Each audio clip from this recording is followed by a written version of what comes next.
tal? Buenas tardes, de nuevo con ustedes en esta segunda sesión de lo que es el confort y cuidado y la seguridad del paciente paliativo.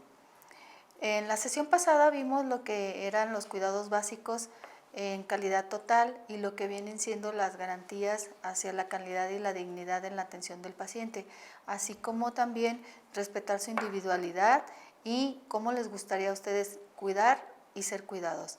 Y para el día de hoy vamos a tener la sesión de vías de administración de fármacos y signos vitales, para lo cual los dejo con el video anterior. En los cuidados siempre va a haber un momento mori, y el momento mori es que nosotros tenemos que estar en la atención directa con los pacientes paliativos para poder estar ofreciendo la calidad para un acercamiento de días dignos en el momento de la muerte. Servir es mucho más que dar con las manos algo que se tiene con el corazón. Cuando nosotros estamos otorgando los cuidados es un cuidado total y tendríamos que reflexionar hacia quién soy, estoy aquí para, y eso es como si estuviéramos diciéndole a los pacientes cuando estamos a un lado de ellos. Para hablar de los cuidados que se otorgan, tendríamos que hablar de Cecily Saunders. Cecily Saunders fue enfermera primero y en esto de dar la atención hacia los dolientes, ella veía que el sufrimiento era más emocional y no sabía de qué manera abatir el dolor. Y ella sugirió en los hospices que se otorgara un cuidado total y de eso sale el nombre de cuidado total. Cuidado total significa que se va a otorgar el cuidado de manera especial con un enfoque centrado en la persona. La comunicación es un proceso para ser partícipe de lo que pienso, de lo que siento y de lo que quiero hacer. De manera que nuestra escucha deberá ser activa y este proceso de ser un proceso pasivo se convierte en un proceso activo. Podemos decir entonces que escuchar es un proceso pasivo y en ambos tenemos que poner toda nuestra atención de cómo estamos reflejándole al paciente y nuestra atención de cómo estamos recibiendo esta comunicación de parte del doliente.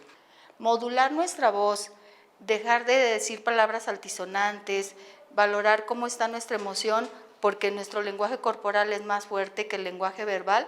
Esto va a ser fundamental y van a tener una función de bastante importancia. Entonces, la primera función, que es en la comunicación, es informar, asesorar y enseñar. ¿A qué se refiere esto?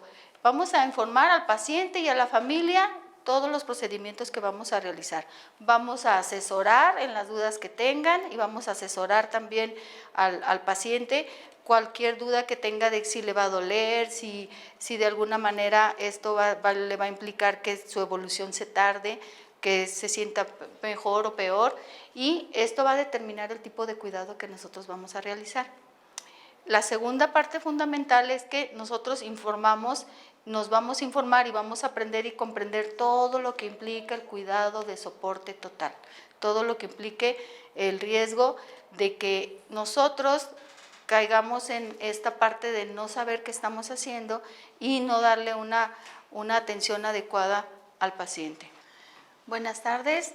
La sesión de hoy va a ser signos vitales y vías de administración en paciente con cuidados paliativos. La sesión anterior hablamos sobre cuidados básicos número 1, sobre la importancia del cuidado total de Cecily Saunders, en donde ella ofrece un cuidado de paliar todas las alteraciones y el sufrimiento en los pacientes que tienen alguna enfermedad crónica o que están cercanos a la muerte. De tal forma que ella implementó este concepto de cuidar con cuidado o cuidado total, a manera de globalizar. Teníamos 3 cosas fundamentales que viene siendo las funciones sobre el cuidador, que viene siendo lo que es la función garante, la función protectora y la de control de síntomas. También hablamos sobre la empatía, este término que se acuña a los cuidados paliativos. En vez de ponerse en los zapatos del otro, tendría que ser comprender tu situación, tu condición y tu espiritualidad.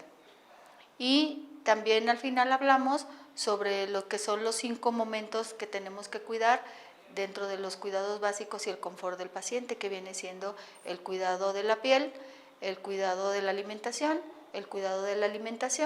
de la eliminación, perdón, el cuidado de la prevención de úlceras y caídas y de el dolor y los síntomas, cualquier tipo de síntomas que pone en riesgo su evolución. Les dejamos una tarea, no sé si la recuerdan. ¿Cómo les fue con la tarea? La tarea era cómo les gustaría a ustedes cuidar, cómo se cuidan y cómo les gustaría ser cuidados, así como también cómo les gustaría cuidar a las personas, acompañarlas en el tránsito de la agonía y de la muerte. El día de hoy, entonces, va a ser vías de administración de fármacos y lo que viene siendo también lo de los signos vitales.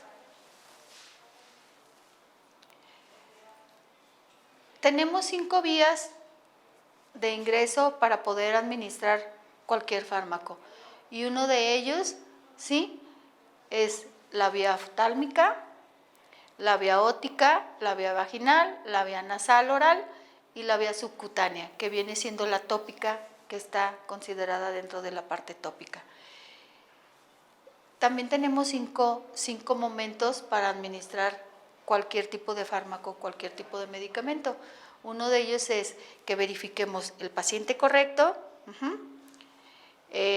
la hora correcta en que vamos a administrar el medicamento, en que lo tiene prescrito, el medicamento que sea correcto, tenemos que leer, ¿sí?, la dosis correcta y la vía de administración correcta.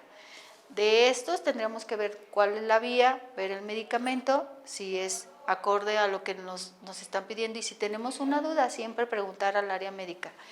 Y en el medicamento correcto, ¿qué es lo que tenemos que observar? Los miligramos o la dosificación que trae el medicamento, y también, aparte de la dosificación que trae el medicamento, tendríamos que ver la fecha de caducidad. Esto es muy importante porque muchas veces algunos medicamentos ya están caducos, pierden su potencia o su función, o algunos medicamentos se los prescribimos, se los ministramos a algún paciente y ellos no se habían dado cuenta que son alérgicos. Las vías alternativas, entonces, para poder administrar un medicamento en cuidados paliativos, en los pacientes que están en cuidados paliativos, es la vía rectal. ¿Por qué la vía rectal? Porque es de fácil absorción. Y si bien no sé si recuerden que cuando los niños, lo primero, como les cuesta trabajo deglutir, la mayoría de los medicamentos son supositorios, y son de fácil absorción y aparte de fácil administración. La vía intramuscular, que viene siendo la aplicación en el glúteo, en la parte más gruesa del músculo de la pierna, y también en el deltoides. La vía intravenosa, que viene siendo a través de una vena que está canalizada con una aguja que es de material flexible, y por lo cual se le administran líquidos y soluciones también, algunos minerales o algunos procesos de quimioterapia a los pacientes. La vía subcutánea, que viene siendo algo que entra a 90 grados, a 90 grados de la piel, y puede ser para poder mantener una vía permeable para los pacientes y poderles minimizar el dolor o también hidratarlos. Y las vías especiales es la transdérmica, que viene siendo como la aplicación de las vacunas, de algunas hormonas, y en algunos momentos tipo subcutáneo también vienen siendo los parches de bupremorfina. La transmucosa oral, sobre todo en los pacientes paliativos de niños, como lo hemos mencionado en alguna ocasión, los cuidados que se dan, los cuidados paliativos son para todos, son para tanto como niños, adolescentes, adultos, las personas de la tercera edad. Antes se creía que nada más era para las personas adultas mayores o que estaban en riesgo ya de perder la vida, ya que estaban en fase terminal. Hoy no, esta apertura de cuidados paliativos para todos nos ayuda a que nosotros podamos ofrecer este cuidado total en todas las edades y ante cualquier circunstancia que pone en riesgo la vida del paciente. De tal forma que la vía de elección en los cuidados paliativos de todas estas que les mostré va a ser la vía oral. ¿Qué pasa si el paciente está inconsciente? Entonces nos vamos a ir a la vía subcutánea. y la vía subcutánea es una mariposita, así se le llama a la inserción de un dispositivo que va a quedar instalado para poder estar administrándole solución y poderle administrar algún medicamento de emergencia al paciente. Las vías de administración se derivan entonces en 3 grandes grupos. La vía enteral, que es también cuando nosotros administramos a través de una sonda. La nutrición se le llama gastroclisis, que viene siendo un preparado, de acuerdo a su nutriólogo, en donde se pueden hacer algunas mezclas artesanales, así se llama cuando las realizamos en casa. Hay otras que ya se venden en productos preparados, que viene siendo la nutrición parenteral total, que ahí trae todos los nutrientes que el paciente, de acuerdo a su peso, a su patología y a su condición física, requiere. Los requerimientos, el aporte calórico durante 24 horas. La vía parenteral se refiere a todas las vías de entrada, a todas las vías de entrada, tanto por la vena, como por el catéter de grandes venas y grandes arterias, ¿sí? Y la vía tópica se refiere a todo lo que entra en contacto con la piel, con las mucosas. Entonces, estas 3 vías son los grandes rubros de las vías de administración. Las vías de administración son las diferentes formas en que un medicamento se pone en contacto con el organismo para ejercer su efecto. Las formas farmacéuticas serán los medicamentos, la composición definida y la dosificación determinada que requiere este paciente para abatir este síntoma o esta alteración. Tenemos que las vías de los fármacos, la presentación de los fármacos vienen como sólidas, semisólidas y líquidas. Las sólidas van a ser las tabletas, las cápsulas, que tienen una forma entera, las píldoras, los óvulos y los supositorios. Las semisólidas van a consistir en pomadas, pastas y cremas. Y las líquidas son soluciones, tanto como inyecciones y jarabes o suspensiones. Estas son las 3 diferentes formas de presentación. Es conveniente para el paciente que la vía oral, el paciente esté consciente y coopere. Constituye una vía de administración muy fácil y muy cómoda. Es una vía muy segura y es práctica. Se trata de un método económico y eficaz. Es factible extraer por medios físicos el medicamento cuando hay una intoxicación o cuando este medicamento ya está en el cuerpo, en el organismo, de modo particular mediante un lavado gástrico. Se instala una sonda y se hace una aspiración del medicamento que está todavía en un tracto digestivo. Estas son las ventajas de la vía oral. También la vía oral tiene sus desventajas. Ciertos medicamentos provocan irritación gástrica, ¿sí? Algunos medicamentos son destruidos por los tubos digestivos. Ocurre inactivación a nivel hepático de ciertos fármacos antes de que lleguen a la circulación. Algunos medicamentos no son bien absorbidos por el tracto digestivo y sus efectos suelen ser más lentos. En la vía sublingual, que viene siendo por debajo de la lengua, su absorción es completa por la membrana de la mucosa, de la comisura de la lengua. Como ven aquí, está la pastillita detrás de los dientes, por debajo de la lengua, sin pasar por el tubo digestivo ni por el hígado. Quiere decir que la saliva disuelve el medicamento y se absorbe a través de las mucosas salivales. La absorción es directa hacia la circulación de manera general, casi de inmediato, y así evita el primer paso por las enzimas hepáticas. Y esta vía es muy fácil de administrar. Su uso es limitado, son las desventajas, porque solo está disponible para ciertos medicamentos, como en el caso de la hipertensión. Hay un medicamento que se pone debajo de la lengua para que lo baje de manera inmediata. En el caso de la hipoglicemia hay algunos comprimidos o algunas sustancias solubles para que simulen la glucosa y pueda tener un aporte de glucosa el organismo y evitar la hipoglicemia. Entonces, algunos es limitado su uso porque no todos los medicamentos vienen con esta presentación. Ocurre irritación de la mucosa vital, de la mucosa bucal, esa es una de las desventajas, porque como se absorbe, pues de alguna manera el irritante del químico que viene siendo el medicamento en la base que está ahí concentrado, la sal puede producir una irritación en la mucosa bucal. Esta vía también es incómoda para los pacientes por el sabor que puede dejar los medicamentos. Tenemos la vía rectal, y aunque aquí se ve muy chusco, pero hablando de lo que comentamos en la sesión pasada sobre respeto a la intimidad del paciente, sobre que no nos gusta exponer nuestros genitales, pues la vía rectal eran como estos lavados que se hacían antes, así súper empíricos y grotescos, en donde se ponía una sonda para poder lavar todo el intestino cuando había impactación fecal. La vía rectal entonces se utiliza en caso de náuseas intensas. ¿Por qué? Porque no vamos a poder, los pacientes no van a poder digerir. Y en caso de vómitos, porque pueden expulsar el contenido del medicamento y no les va a servir. Y también antieméticos, estos surgen como antieméticos, quiere decir que evitan el vómito, ¿sí? Y analgésicos no opioides.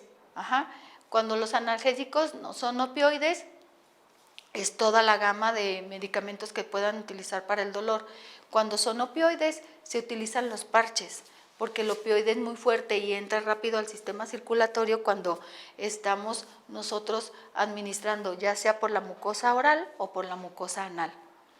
Y su absorción es variable y tiene el inconveniente de que transgrede la capacidad de la intimidad del paciente. Su absorción es más rápida que la vía oral. Permite emplear fármacos que se destruyen en el estómago o en el intestino delgado. Evita la forma parcial del paso por el hígado con menor inactivación sobre los fármacos, ya que estas cruzan por la vena porta, que es la que tenemos aquí en el centro, y no penetran directamente al hígado. Evita la acción de los fármacos sobre el estómago, pudiendo emplearse en caso de gastritis y de úlcera. Cuando los pacientes traen sangrado, esta es una vía de elección, sangrado a nivel gástrico.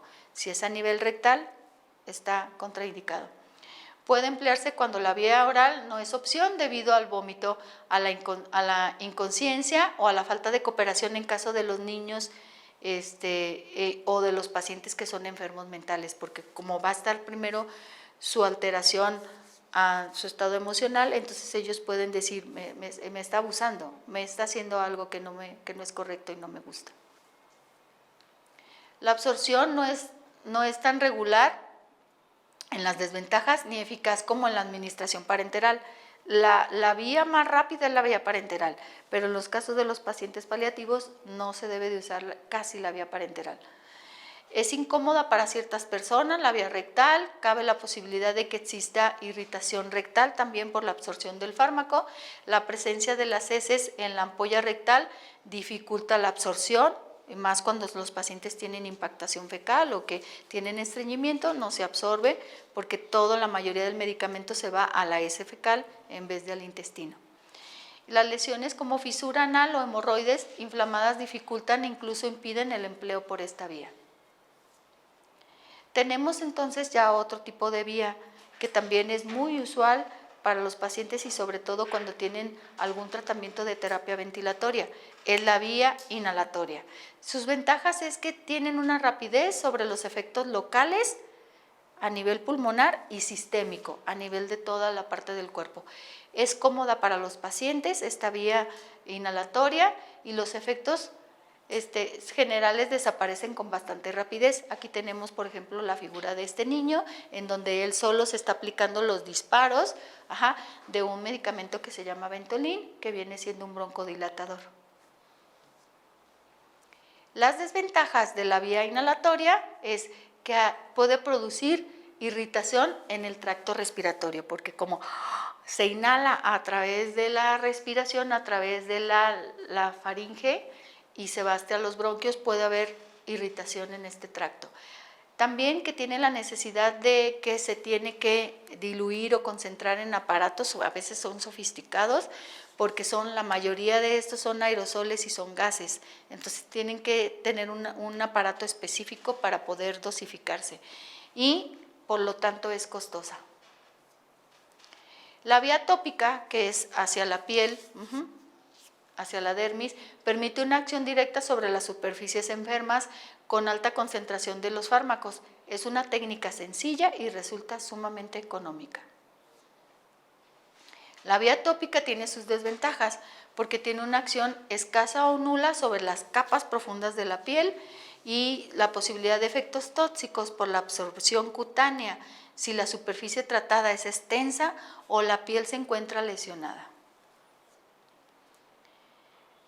Tenemos otro tipo de rubro que viene siendo la vía parenteral. Como bien aquí pueden ver en el dibujo, ¿sí? Se necesitan varios aditamentos para poder administrar a través de catéteres o de algunas sondas especiales que tienen material radiopaco para que en el momento de que no esté pasando la solución o el medicamento, se tome una radiografía y nosotros podamos ver qué está pasando con ese, si todavía está bien canalizado, si está en la vena o si está en la arteria para tomar gases arteriales, si está en su posición adecuada, el catéter o la cánula se necesitan de varios materiales, por eso la vía parenteral no es de fácil manejo y mucho menos está indicada en los pacientes de cuidados paliativos y sobre todo los que están en atención domiciliaria.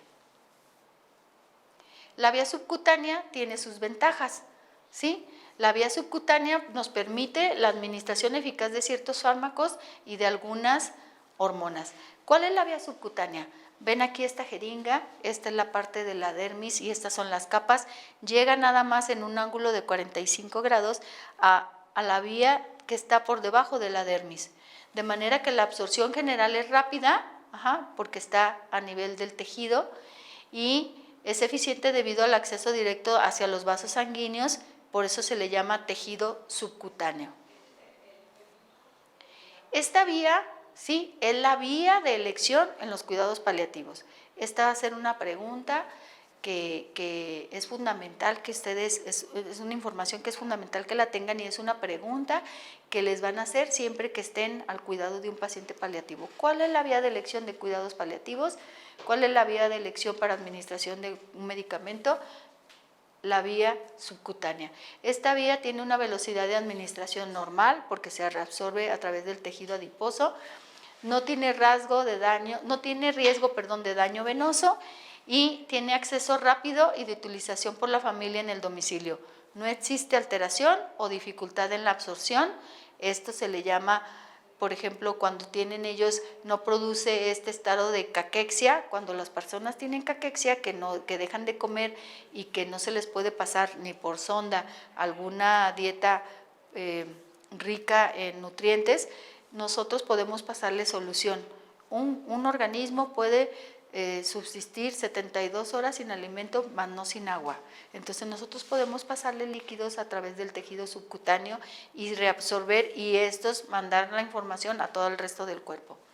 Y la vía subcutánea tiene sus desventajas, ¿sí? Una desventaja es que puede causar reacciones diversas, sobre todo en la piel. ¿Qué es lo que se pone rojo? ¿Qué es que se irrita? ¿Qué es que puede provocar algunas úlceras o puede provocar inflamación? Y podemos hacer pequeños grandes chipotes, así edemas, en esta parte en lo que se va reabsorbiendo. Si nosotros no controlamos el flujo de entrada del líquido en este espacio. No es aplicable con sustancias irritantes por lo mismo, porque como se puede concentrar en el tejido adiposo, cuando nosotros aplicamos un medicamento que es irritante, pues ahí va a tardar tiempo en absorberse a nivel de todos los vasos sanguíneos y se puede concentrar y podemos lesionar el tejido. La vía transdérmica está desarrollada para administrar cualquier opioide o fentanilo. Los opioides van a ser de uso común en los pacientes de cuidados paliativos. Viene siendo los parches de bupremorfina, las inyecciones de bupremorfina, las pastillas masticables de bupremorfina, las paletas de bupremorfina. De manera que el opioide entra y hace su función de un efecto de 12 a 24 horas. Es como un efecto retar, por decirlo así, de tal manera que nosotros tendremos que aplicar antes de que se acabe el efecto de las 12 a 24 horas que ministré. Horas antes tenemos que ya estar poniendo la siguiente dosis para que se absorba y mantener al paciente con cero dolor, que es uno de los objetivos máximos en cuidados paliativos. Mantener al paciente sin dolor, sin infección, sin temperatura, sin efectos indeseables como el vómito, la náusea, como el estreñimiento. Puede ser necesario el uso de dosis de rescate. En este caso se le llama rescate, su nombre lo dice, porque vamos, aparte de la dosis que tiene indicada, vamos a ir a darle un extra para rescatarlo de este dolor tan agudo que está sintiendo el paciente. Y puede darse una dosis de rescate de morfina, y puede ser de una manera oral para que sea una liberación rápida.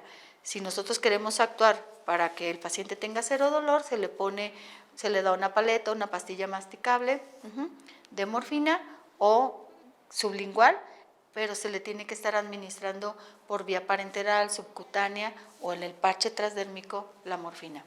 Si tiene fiebre y aumenta la absorción, de alguna manera se tiene que variar la dosis. Cuando los pacientes tienen fiebre, los pacientes absorben de manera rápida el medicamento. ¿Por qué? Porque lo sudan. La fiebre hace que sudemos y entonces la eliminación del fármaco puede ser a través de la transpiración.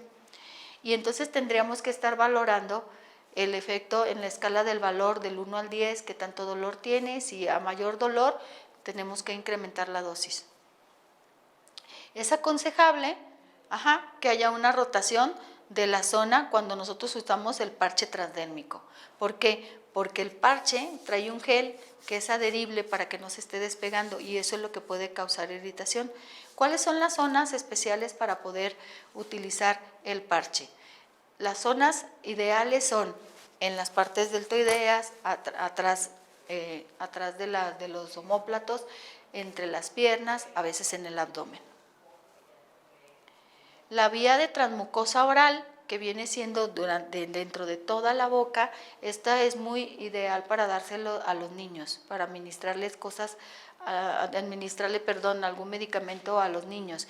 Sin embargo, no todos los medicamentos vienen en presentación de paletas o de pastillas masticables o de chicles. Hoy en día la morfina ya tiene ese, porque la intención en la parte paliativa es, el primer signo que debemos de quitar es el dolor. Si nosotros tenemos un paciente con dolor, no va a tener, su estado de conciencia puede estar alterado, su estado físico puede estar alterado y nos puede estar enmascarando, recubriendo una sintomatología que puede ser emergente porque el dolor está latente. Hay personas que relacionan mucho el dolor emocional con el dolor físico y aunque les den cualquier tipo de medicamento para el dolor físico, ellas siguen teniendo este dolor emocional y el dolor emocional solo se mengua o se baja o se puede paliar con un acompañamiento efectivo, con una escucha amable, con una mirada comprensiva. Utilizar entonces el fentanilo como dosis de rescate. Su inicio es rápido, del efecto en la mucosa dura de 15 a 20 minutos, o sea, es de acción rápida. Tiene que tener una pastilla, la tenemos que tener preparada y que puede ser chupada y absorbida a través de la mucosa, y su uso correcto son con movimientos continuos para que no se seque la boca y entonces esté la saliva y haciendo su absorción. ¿Cómo vamos hasta aquí? Esto es lo que viene siendo lo de administración de fármacos y como lo más relevante que ustedes pudieran saber, lo más indispensable que deben de saber para el momento de estar acompañando a los pacientes con una atención paliativa. Podemos continuar porque vamos a seguir con lo que significan signos vitales. Los signos vitales son indicadores que reflejan el estado fisiológico de los órganos vitales como el cerebro, el corazón y los pulmones. Estos expresan de manera inmediata los cambios funcionales que suceden en todo el organismo. Cambios que de otra manera no podrían ser cualificados ni cuantificados. Se pueden medir en un establecimiento médico, los signos vitales se pueden medir en casa, ya tenemos muchos aparatos electromédicos que nos ayudan a esta parte, en el lugar en el que se produce la emergencia médica o en cualquier sitio. Los 4 signos vitales principales que los médicos y los profesionales de la salud examinan de forma rutinaria son estos siguientes. La frecuencia cardíaca, que viene siendo el ritmo del corazón por minuto. La frecuencia respiratoria, que viene siendo cuántas respiraciones tenemos por minuto.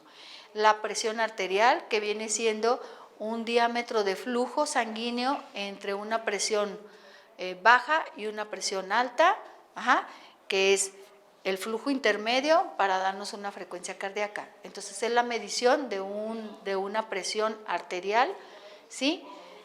Y la temperatura corporal, cuántos grados de temperatura tiene nuestro cuerpo, y la oximetría del pulso. La oximetría hoy en día se hizo tan común a partir de lo del COVID. ¿Esto qué fue? Que nosotros a nivel del dedo podíamos insertar en un aparato que decía cuánta concentración de oxígeno estaba teniendo nuestro cuerpo, y también daba la en coordinación o en relación con la frecuencia cardíaca. Al ingreso y al egreso del paciente al centro asistencial con el fin de registrar datos basales de su estado de salud. Es el primer contacto que debemos de tener nosotros con los signos vitales. Cuando el paciente presenta cambios en su condición funcional, tomar signos vitales. Según la prescripción de enfermería o médica, en el paciente estable se requiere un control de 2 veces por turno. Y el paciente en estado crítico, la monitorización de los signos vitales es una acción permanente. Antes y después de un procedimiento o de un diagnóstico o tratamiento invasor o no invasor, y de una cirugía menor o de una cirugía mayor. Antes de la cirugía, durante la cirugía, después de la cirugía, sea ambulatoria o sea un procedimiento prolongado que se lo estén realizando ahí en su unidad. La unidad del paciente es donde está la cama y donde está su habitación, si es en domicilio, y la unidad del paciente es en donde está atendido en hospitalización. Antes y después de la administración de medicamentos que pueden afectar el sistema respiratorio o cardiovascular. Y en pacientes con cuidado paliativo, mínimo se tienen que hacer 2 veces por día. Y esto sin alterar el confort del paciente. ¿Cuándo no se deben de tomar? Cuando el paciente está dormido, ir a despertarlo para checar sus signos vitales. Cuando el paciente está comiendo, cuando al paciente le están realizando algún procedimiento de aseo o algún procedimiento médico que requiera como la tranquilidad del paciente, porque se los tomaríamos antes para ver en qué condiciones está y después para ver en qué condiciones quedó, no durante. La temperatura es el equilibrio entre la producción de calor del cuerpo y de la pérdida, ¿sí? La pérdida del calor. El centro termorregulador está situado en el hipotálamo, de cual forma que cuando la temperatura sobrepasa el nivel normal se activan ciertos mecanismos como la vasodilatación, los vasos se dilatan, y la hiperventilación. Empezamos a respirar más fuerte y más cortas las respiraciones. Nos puede producir una sudoración y entonces la sudoración promueve la pérdida del calor. La temperatura normal del cuerpo de una persona va a variar dependiendo del sexo, de su estado hormonal, de su actividad física, del consumo de los alimentos, de los líquidos, de la hora del día en que se la estemos tomando, y en las mujeres, sobre todo en la fase del ciclo menstrual en la que se encuentren. Sitios para la obtención de la temperatura, pues va a ser el oral. Hay unos termómetros específicos que tienen la parte del mercurio más pequeño, y sobre todo para los niños, ¿sí? La parte rectal también es un poco más prolongada para que alcance a entrar a la parte del recto y poder captar la temperatura. La axilar y el oído. Últimamente el mercurio era tóxico y de alguna manera esta toxicidad pues ya hicieron que la nueva tecnología, que existen ya aparatos digitales, y eso nos ayuda muchísimo tanto a los cuidadores como a los familiares, como al equipo que está en el voluntariado de cuidados paliativos. La oximetría del pulso es la pulsometría, o sea, el pulso La medición no es invasiva del oxígeno que es transportado por la hemoglobina, que son los glóbulos rojos que transportan el oxígeno en la sangre al interior de todos los vasos sanguíneos, de tal manera que el color de la sangre varía dependiendo de la saturación de oxígeno que se encuentra debido a las propiedades ópticas de un grupo que se llama hemo de molécula y que nos da la hemoglobina. Cuando nosotros tomamos la hemo de la hemoglobina, de la molécula de la hemoglobina, capta el nivel del pulso y por eso da el resultado en medición, ¿sí? Se debe de masajear. ¿Cómo se debe de administrar la oximetría? Pues se debe de masajear el dedo, luego se coloca la pinza con el sensor y luego se espera a recibir la información en la pantalla del aparato que ya irradió la molécula del hemo para poder captar en qué nivel de oximetría está.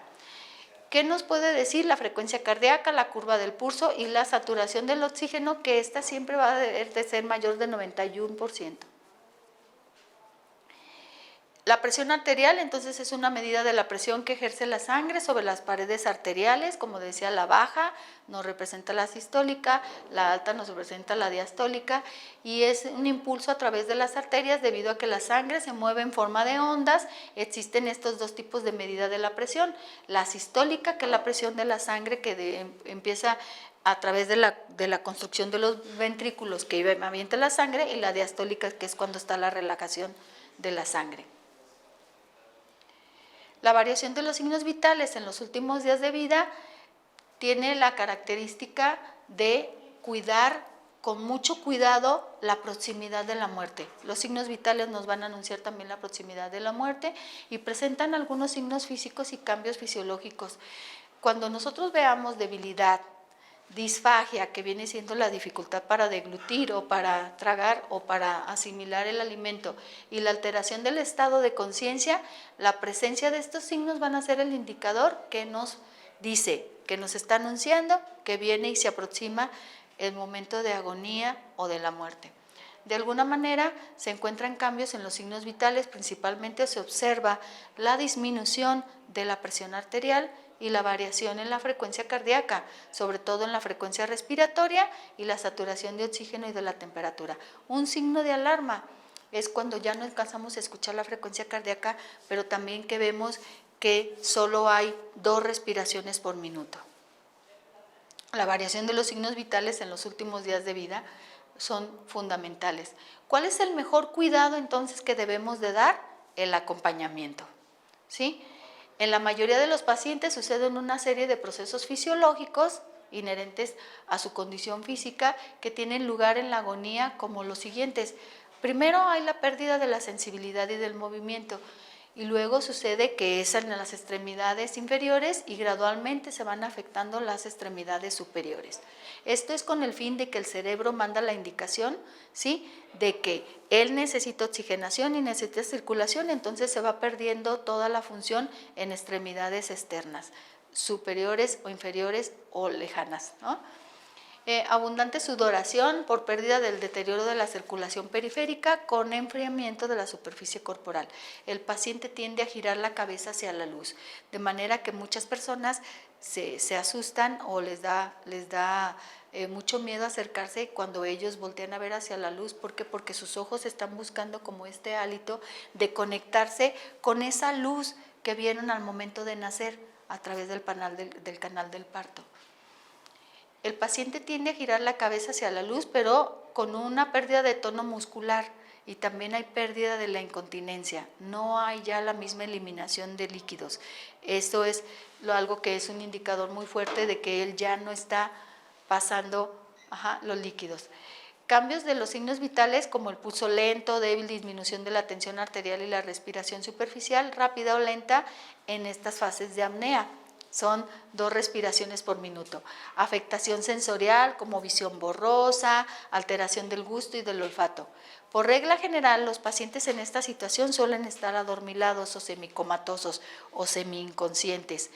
Los últimos sentidos que se pierden entonces son el tacto y la audición, ya lo habíamos visto en la sesión anterior, y en lo que por eso es muy importante que en estos casos nosotros debemos de cuidar los comentarios con los que entramos, con los que estamos ahí con los pacientes, y sobre todo comentarios que puedan afectar la condición del paciente. Tarea para este bloque. De alguna forma, no sé cómo están, analicen cómo se sienten. Si ahorita les tomaran los signos vitales a ustedes, ¿cómo creen que estarían? ¿Cómo están de temperatura? ¿Cómo es su temperatura corporal? ¿Cómo es su frecuencia cardíaca? ¿Cómo lo van a saber? Pongan su mano derecha sobre su corazón y sientan la agitación. Si está en galope, quiere decir que están agitados. Y también tendrían que valorar si esto es secundario, que subieron las escaleras, a que estaban comiendo, a que acaban de despertar, a que tuvieron una pesadilla. Esto es en condiciones normales. Imagínense los pacientes paliativos que están postrados en cama, que tienen un deterioro súbito, sus signos van a estar muy variables. ¿Qué es la tarea que se llevan el día de hoy ustedes después de esta sesión? Valorar sus signos vitales, estar conscientes de cómo es su respiración, cómo es su pulso, ante qué se altera, qué condiciones, sobre todo en las mujeres durante nuestro ciclo menstrual. ¿Sabían ustedes que en el ciclo menstrual nuestra temperatura varía? ¿Sabían ustedes que nuestra frecuencia cardíaca también es diferente? Claro. Entonces, esa es, que ustedes chequen cómo están con esta información en virtud de saber cómo están interiormente, cuál es la fisiología de su cuerpo. Y en cuanto a los fármacos, ¿sabían ustedes que hay 5 vías alternas? ¿Sabían ustedes que se tiene que cuidar tanto la fecha de caducidad como lo que se va a administrar, como verificar que el paciente sea el correcto, que el medicamento sea el correcto? Todas estas medidas forman parte del cuidado total, del confort total para un paciente, en donde nosotros podemos incidir para que esto coadyuve hacia la mejora de la calidad y la dignidad en el tránsito de este déficit de la salud, y sobre todo para que nosotros los acompañemos de una manera digna a transitar en el proceso de los últimos días de su vida. Que tengan bonita tarde. Nos vemos en nuestro próximo programa, en nuestra próxima sesión, que se va a llamar Acompañamiento en la agonía y en la muerte. Bonita tarde.